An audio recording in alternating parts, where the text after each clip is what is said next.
Hello and welcome to episode 27 of a DM's Guide to Tomb of Annihilation. This episode will be the last episode we do on the Tomb of Nine Gods. On this episode we're going to conclude the Cerax boss battle, Area 77. We're going to go through Area 78, the Chapel of Hate.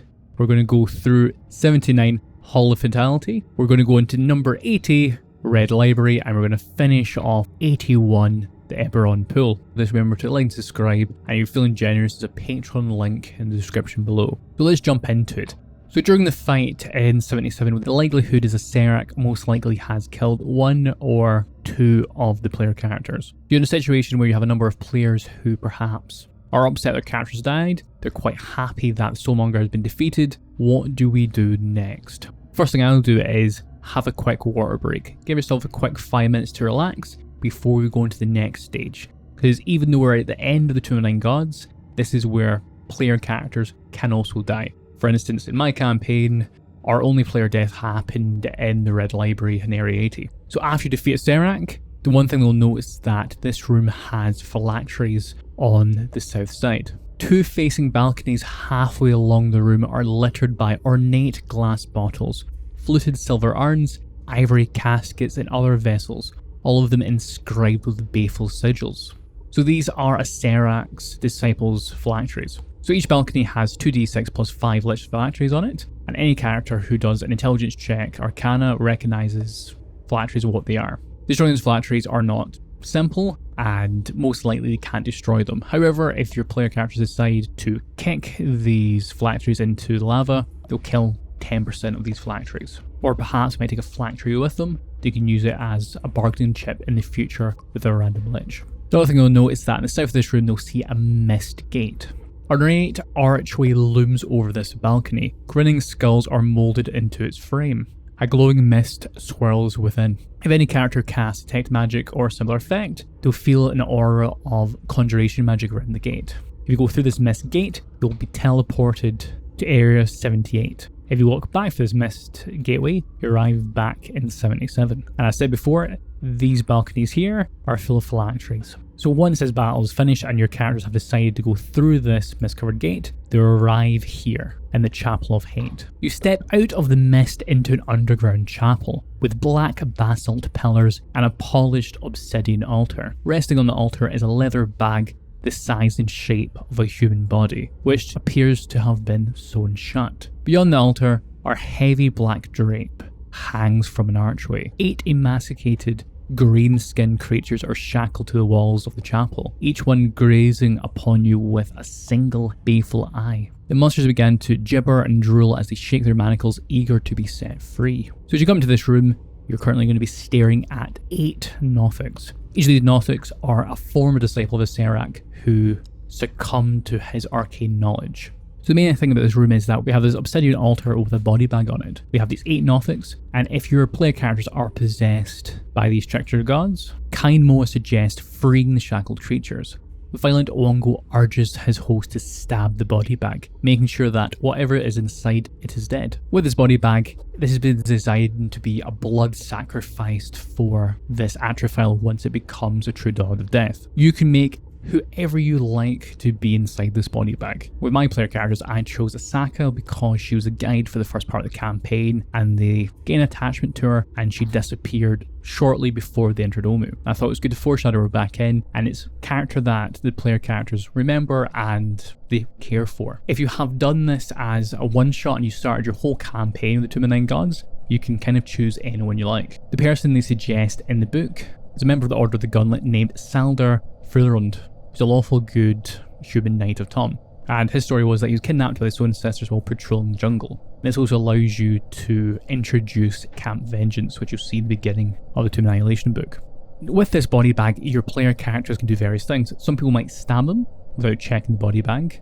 Some people might slowly open it and they'll realise that this prisoner is alive and is unconscious. If they do an intelligence arcana check with DC 17, they'll realise that splashing holy water on top of this prisoner will wake them up. One of the main things with this is that I'd highly suggest figuring out who this NPC is before you get to this floor. Just so when the battle ends, you don't have to wait and do improv right at the end. Because after Cerax fight, you're most likely going to have what I call DM fatigue. As you know, you've done lots of calculations, you've cast lots of spells, there's lots of NPCs, so many things are happening. At this point in the campaign and this game session, you're probably quite tired.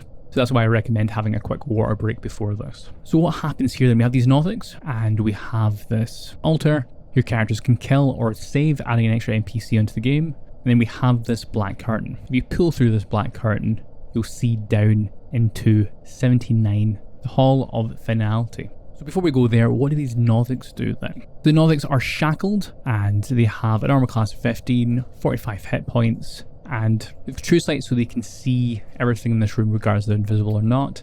They speak Undercommon, which is really, really important in this. So when they're talking to your player characters, they're not going to be speaking common, so unless your characters know Undercommon, they'll have no idea what they're saying. If your characters free these Nordics, the Nordics will help your player characters. Such as searching for the exit of the tomb, one Nordic will jump over the black curtain and will point down the hallway and shout in Undercommon, "Mind the bones." And if they're searching for treasure, another Nordic will jump out and do the same actions, except it shouts in Undercommon, "Follow the purple trail." But likelihood is you won't have many player characters that can speak these languages, and your characters will be out of resources from the previous fight, as some might be injured or barely holding on. They might attempt to attack the Nordics, or simply just leave them be. And if that's the case, they're going to attack with their Rotten Gaze, and they have to make a Constitution saving throw of DC 12, or take 10 necrotic damage on average. They're also pinned and they're restrained so they can't move. It's up to yourself here, as in you can be a pretty evil DM, and you can get all these Nordics to attack a one player character who's injured, or the first one who walks through this curtain right here, which will give them an average of 80 points of damage if they all succeed. This is enough to kill a player character at this point in the campaign, because you will be reduced with resources. With my experience, what happened was we had a rogue, he came in and he instant killed one Nordic because they're restrained. And because these Nordics are restrained, it means that attack rolls against the creature have advantage. And such in the case of this rogue, if they get advantage on the attack, they get their sneak attack damage. And because the rogue did so much damage and instantly killed this Nordic, I had all these Nordics stopped down from the battle because they're too scared to fight these heroes who potentially have just defeated a Cerax. So in your campaign setting and in your games, how do these Nordics get on? Did they kill a player character, or were they just missed after this massive boss battle? The one thing these Nordics are really important for is gaining clues for the next section. 79 Hall of Finality. Behind the curtain is a 10-foot wide, 50-foot long hallway set with 4 decorative archways that have blank walls beneath them. 3 paths marked out in red, gold and purple tile snake along the floor, each leading to one of 3 archways. A charred skeleton on the floor points to the 4th archway, which has no path leading to it. A single torch burns in a sconce at the far end of the hall. Mounted below is a bronze plaque that bears a warning in common. "Behold the fate of those who defy me." And if your player characters are possessed by trickster spirits, Fickle Engine wants her host to follow the purple tiled pathway to see where it leads. Purple is Engine's favourite colour, at least for now. White Shibagui urges her host not to stray from the tiled pathways. So these pathways, you have 4. Red will lead to death, gold will lead to a trap, purple won't lead to a trap, allow you to access the red library, the same as gold. The skeleton pointing will lead you to 81 Ebon Pool, and this is the exit for the Tomb of the Nine Gods. You've been given various clues for this section of the tomb. When you fight the Night Hags, you're given the clue that the only one way to leave the dungeon is Ebon Pool, and charred bones point the way. Also, the Night Hag will give you the clue of the red trail leads to death. You also got some clues from the Nordics as well. So with this red path, what actually happens when you go through it? So when a creature walks along the red trail without ever stepping off it, and then touches the wall within the archway, it is pulled into the wall and it is dumped in Area 57. So Area 57 Oubliette is a room where you end up arriving if you try to teleport yourself out of the tomb. Your player character arrives in a room half filled with rotting corpses, and you'll see a large green devil's face, and with this devil's face there's 2 levers. One lever will teleport you back to Area 5B, the other lever will try to suck you in to its gullet. Any creature that starts its turn in this room and isn't secured in some fashion must succeed in a DC 11 dexterity saving throw or be pulled into the gullet and simply destroyed. And with this area, I've detailed more in the previous episode, just so you know. If you follow this golden trail, with this golden trail, any character that follows this trail without stepping off will arrive at the west wall that contains a secret door. And if you've picked up the eye-shaped pendant found in Area 2, right at the beginning of the Tomb of the Nine Gods outside, you can find the secret door without making a check, and you can open this secret door without setting off the trap, which is a really important thing to note down right at the beginning of the Tomb of the Nine Gods. And behind the secret door is a dusty web-filled hallway filled with sweet music. The music gets louder as you approach Area 80, which is the Red Library. If you open this secret doorway without this pendant from Area 2, you're going to trigger a Glyph of Warding spell, which targets all creatures within a 20-foot radius, and each creature must make a DC 24 dexterity saving throw or take 5d8 thunder damage on a failed save, or half as much on a successful one. So with 20-foot radius, as in it's going to almost get everyone in this room. And again, we are near the end after this big battle, so unless your characters have taken a short rest, this could potentially be fatal. If you follow the purple trail as engines suggest, you can touch the wall in the archway, and this wall will become like thick mud for 1 hour. And as this lasts, you can pass through it and you arrive to the north of Area 80. You walk through here and you arrive right here. This will take you to the Red Library without setting off any traps. So what happens if you follow these bones then? So the charred skeleton points to the arch containing a secret door that slides open to reveal Area 81, the Ebon Pool, and this is the only exit to the Tomb of the Nine Gods, which means that your player characters have to go through this to exit unless you defeat Weathers and you take his necklace, which would be very unlikely to happen, just so you know. Opening the secret door triggers another Glyph of Warding spell, and it has a radius of 20 foot.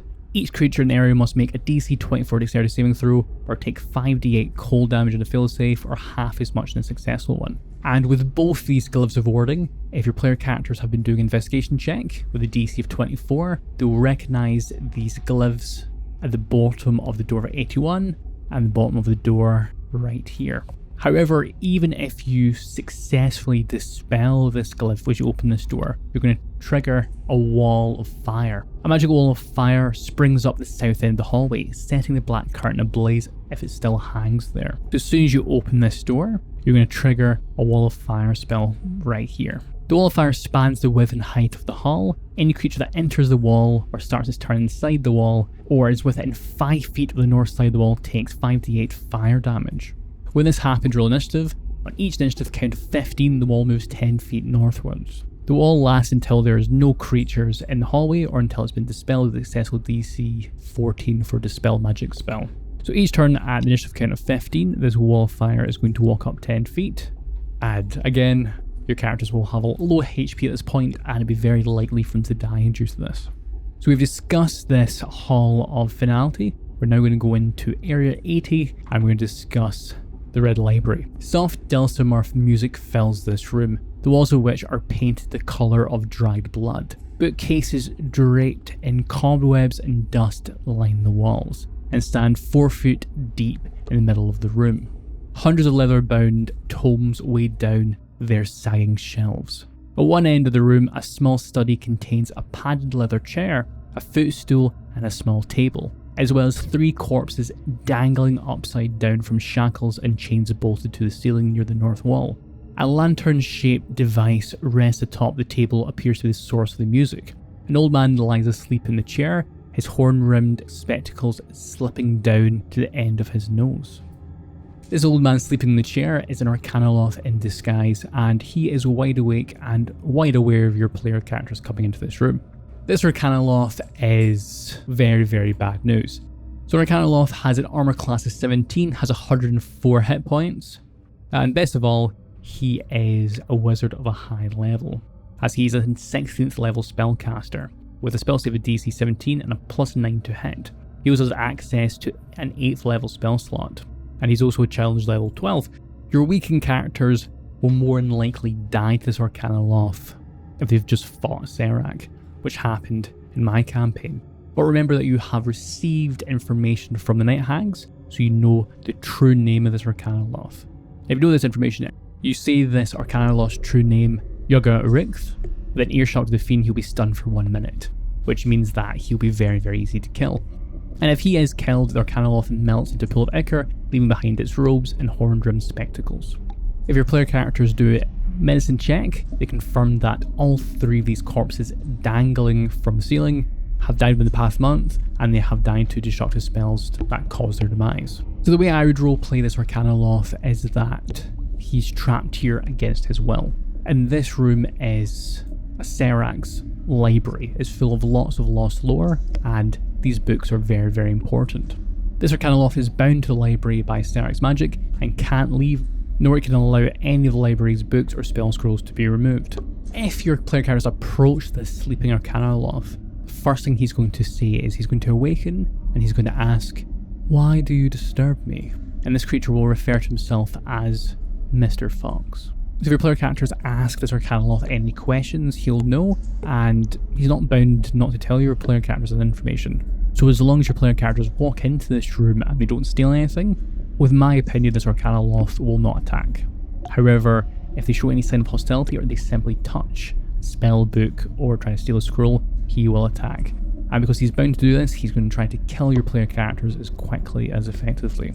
So the first thing I got this Arcanoloth to do was to cast Finger of Death, which killed our rogue in 1 hit. I discussed Finger of Death in the previous episode, so if you want to watch, and he upcast that to 8th level. After that, he'll be holding his counter spell for actions, and if he can, he's going to cast Chain Lightning to attack mass groups of people. So after he's cast Finger of Death, he'll cast Chain Lightning and hold his reaction for counter spell. So you create a bolt of lightning that arcs towards your target. 3 bolts then leap from that target to as many as 3 other creatures, each of which must be within 30 feet of the first target. A target can be a creature or an object and can only be targeted by one of these bolts. A target must make a dexterity saving throw, or it takes 10d8 lightning damage on a failed save or half as much than a successful one. Because he's upcasting it, additional bolt will leave and hit the next. If your player characters successfully defeat this Arcanoloth, they get a lot of goodies, as in his Hormone glasses aren't magical, but they are worth 250 gold pieces. They're also a gate key which opens a portal to the planar city of Sigil. This portal is a 2-way door to the plane of Arcanida. A legend lore spell cast in this will reveal this, and these glasses become a potential value of 2,500 gold pieces if they're sold to a wizard or a sage. If they look over the object on the table that's making this music, a detect magic spell or similar effect reveals aura of conjuration magic around it. Each of the 5 sides is sculpted with an image of a horned woman playing a different musical instrument. A flute, a harp, a lyre, a viol, dulcimer. While touching the box, a creature can use an action to play music featuring one of the instruments shown, which can be heard up to 60 feet away. The character can then also use an action to stop the music, and this music box is worth 750 gold pieces. This is where we come to the big stuff. What does this library contain? Well, it contains 200 historical texts, which are 50 gold pieces each. That comes to about 5,000 gold pieces if my math is correct. 60 tomes of arcane lore, which is 100 gold pieces each, which comes to about 6,000 gold pieces. You have 3 dusty spell scrolls, which is for Create Undead, Fabricate and Resurrection, which will be ideal after your fight with a Cerax, and 6 spell books. The first 3 spell books contain 1d6 spells, each of 1st through to 3rd level. The 4th and 5th spell books contain 1d4 spells, each of 4th through 6th level. The 6th spell book has a title X, the Mystic's Arcane Grimoire, burned into its spine, and it contains 1d3 spells each of 7th to 9th level. So it just makes it a bit easier for yourself. For the first 3 spell books, your first book, you just roll 1d6, and that's how many 1st level spells you'll know. Second spell book, the same for the 2nd level, so you roll 1d6, and for the 3rd spell book, you'll have potentially 6 spells of 3rd level. When you get to your 4th and 5th spell books, you roll d4, so such that it could have 4 4th level, 4th 5th, 4th 6th if you're really lucky, and with the final one, the 6th spell book, you're going to roll 1d3 for 7th level, 8th level, and 9th level, which is really important for your wizard. However, at this point, you'll be at level 12 most likely, and you won't be able to use those 9th level spells for quite a long time. And with this Arcanoloth, he will fight to the death if provoked. So in your campaign, in your game, how do you get on? Does Arcanoloth just sleep and allow your player characters to walk in, say hi and leave? Or did you have a fight, killing your player characters right at the end of the campaign? Let me know in the comment section below. So your player characters have went through the tomb, they have defeated all the obstacles, and they have arrived in Area 81, the final room of the Tomb of the Nine Gods, the Ebon pool. A pool of jet black ooze glistens inside this silent chamber. Those walls are decorated with relief carvings depicting black stars. This pill radiates Aura of Conjuration magic to detect magic spell or similar effect. Any creatures that come into contact with the ooze are unharmed. Any object that isn't being worn or carried by a creature disappears if submerged in the black ooze. This item will be permanently lost and has been transported to a secret demi-plane. Those location cannot be defined. And if you start pushing this ooze out, like such putting it in a bottle, it will disappear instantaneously. So Peggy Deadbells, the Night Hag, and her servant Mr. Threadneedle have black marbles in their possession. As I spoke in the previous episode, if you toss one of these black marbles in this pool, this effect will occur. The black marble sinks into the ooze, which rises up suddenly to form a 4-foot tall black obelisk, a miniature version of the obelisk that stood outside the tomb entrance. Any creature that touches the ooze obelisk is teleported along with all objects it's wearing and carrying to an unoccupied space within 10 feet of the obelisk outside the tomb entrance. And that is your player character successfully fled the Tomb of the Nine Gods. This ooze obelisk will sink back into the pool and disappear after 1 minute. Tossing another black marble into the pool causes the obelisk to return. So at your campaign conclusion, you might feel mixed emotions as the DM. You might feel you've done a fantastic job, or you might feel that you've done a terrible job. But the main thing is you have DM'd the whole way through this campaign, and you deserve a pat on the back. As in, running campaigns are mentally and physically taxing, and they take a long time. With me personally, when I ran my first game, I felt like I did a very bad job. However, in retrospect, I think I did very, very well. And the more games you play, the more you enjoy it. And the main thing is that you spent time with friends or family, and it's a really good way to get together. So with your conclusion here, you can put this campaign in various contexts. As you continue on with these player characters in a new adventure, you can end your story here, but there's many ways you can do this. So guys, that is me finished explaining the Tomb of the Nine Gods. If you did enjoy this, remember to like and subscribe, but this is not the end of this channel. We've got many more series and videos to come, as our next campaign setting is going to be Icewind Dale, and every now and again you might see something a little bit different, and I'll see you in the next one. Ciao.